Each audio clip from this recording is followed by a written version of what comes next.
Kane Williamson বিশ্ব ক্রিকেটের সবচেয়ে দুঃখী ভদ্রলোক বললে ভুল হবে না। একটা দুটো বিশ্বকাপ নয়, গত যে টানা 6টা বিশ্বকাপ আইসিসি মেন্স টি20 এবং ওডিআই মিলিয়ে সেই 6টা বিশ্বকাপের 6টাতেই সেমিফাইনাল খেলা দল নিউজিল্যান্ড। এতটা ধারাবাহিক যে দল, সেই দলটা 2024 টি20 বিশ্বকাপের গ্রুপ স্টেজই পার হতে পারছে না। শেষের ঘন্টা বেজেই গেছে বলা যায়, কিন্তু কেন, সেই ব্যাপারে জানবো আজকের ভিডিওতে। দর্শক, স্বাগত জানাচ্ছি বাংলালিংক প্রেজেন্টস বিশ্বকাপের খবরে। আপনাদের সঙ্গে আছি আমি রঞ্জন শান্ত।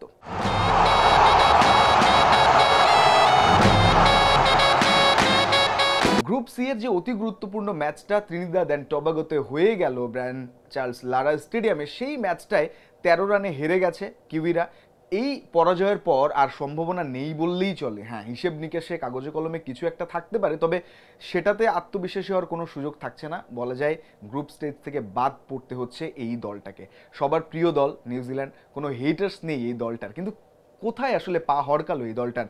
ফ্র্যাঞ্চাইজি ভিত্তিক লিগ বলেন কিংবা বিশ্ব ক্রিকেটে বলেন, দাপট বরাবরই বড় ইভেন্টে কিউইরা দেখিয়েছে রিসেন্ট পাস্টে। কিন্তু এবারের আসলে ব্যাক টু ব্যাক ম্যাচ তারা কিভাবে হারলো? যদি এই সবশেষ ম্যাচটা যেটা তারা হেরে গেছে, এই ম্যাচটার কথা বলি, এখানে 150 রানের একটা লক্ষ্যমাত্রা কিউইরা পেয়েছিল ওয়েস্ট ইন্ডিয়ানদের কাছ থেকে। তারা বেশ ছন্দে রয়েছে, ক্যারিবিয়ানরা দুটো ম্যাচ ব্যাক টু ব্যাক জিতেছে। তারা স্বাভাবিকভাবে চ্যালেঞ্জ ছিল কিউইদের সামনে, তবে টস অ্যান্ড বল নিয়ে সেই চ্যালেঞ্জটা কিন্তু মোটামুটি উতরে অনেকটাই গিয়েছিল ট্রেন্ট বোল্ট, টিম সাউদি কিংবা লকি ফার্গুসনরা। পাওয়ার প্লেতে 4-4টা উইকেট 25 রানের ভেতরেই নিয়ে নেয়া, সেটা একটা এক্সট্রা অ্যাডভান্টেজ ছিল। সেই জায়গা থেকে রাসেল 7ম উইকেট, সবচেয়ে বড় উইকেট বলা যায় ওই জায়গাটায়, তাকেও 76 রানের মধ্যে ওই 12.5 ওভারের মধ্যে ফেলে দেয়া, সেই রান 149-এ নিয়ে যাওয়া। হ্যাঁ, শেফান রাদারফোর্ড তিনি দারুণ ইনিংস খেলেছেন, 60 আপ এবং 6টা ছক্কা হাঁকিয়েছেন, তার একার কাছেই হয়তো পিছিয়ে গেছে। ভুল তো করেছেন কেন উইলিয়ামসন, তার বোলারদের ডিস্ট্রিবিউশনে ভুলটা করেছেন। একেবারেই যখন উইকেট পড়ছিল শেষ দিকটায়, যখন রাসেলও পড়ে গেল, ওই জায়গাটায় স্যান্টনারের একটা ওভারই করানো হয়েছিল। এর আগে 9 রান দিয়ে একটা উইকেট তিনি পেয়েছিলেন। বাকি যেটা করেছেন back to back, Jimmy Neesham, Tim Southee, আবার জিমি নিশাম, এভাবে বল করে ট্রেন্ট বোল্টের ওভার একেবারেই 18-র মধ্যে খতম করে দিয়েছেন। কেন আসলে স্যান্টনারকে ওই জায়গাটায় আরও 2-3টে ওভার করানো হলো না, এই জায়গায় একটা প্রশ্ন থেকে যায়। তাহলে একেবারে ডেপথে এসে দলের সেরা বোলারদের পেতেন ডেথ ওভার্সে। সেই জায়গায় কিন্তু বোল্ট, সাউদি কাউকেও পাননি কেন উইলিয়ামসন।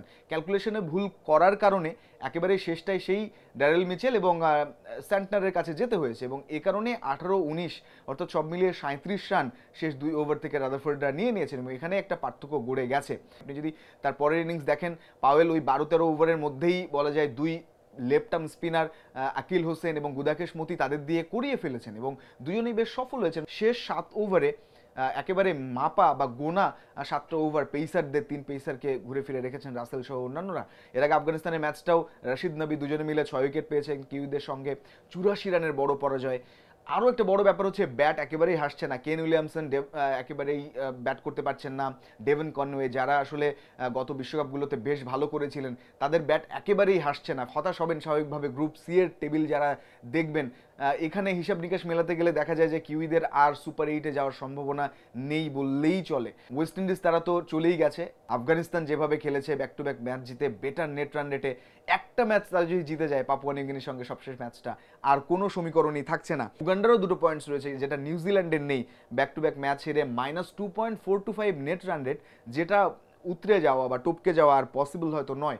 উগান্ডা পাপুয়া নিউগিনির সঙ্গে ম্যাচ রয়েছে, স্বাভাবিকভাবে 2-4 পয়েন্টস হয়তো তারা পাবেন, কিন্তু সেখান থেকে প্লাস নেট রান রেটে আসা এবং আফগানিস্তান আসলে পাপুয়া নিউগিনির সঙ্গে হেরে যাওয়া, এই রকম কিছু অবাস্তব সমীকরণের সামনে তারা পড়েছে, যেটা সম্ভব একেবারেই নয় বললেই চলে। ক্রিকেটে যদিও সব কিছু সম্ভব, কিন্তু আশাহত করেছেন কেন উইলিয়ামসনরা, এবং আশাহত হতে হয়েছে তাদেরকেও। এভাবে এই বিশ্বকাপে তাদের ছিটকে যেতে হবে হয়তো তারা নিজেরাও কল্পনা করেননি, কিন্তু এটাই বাস্তবতা। তো এই ছিল আজকের ভিডিওতে। রঞ্জন শান্ত, যমুনা স্পোর্টস।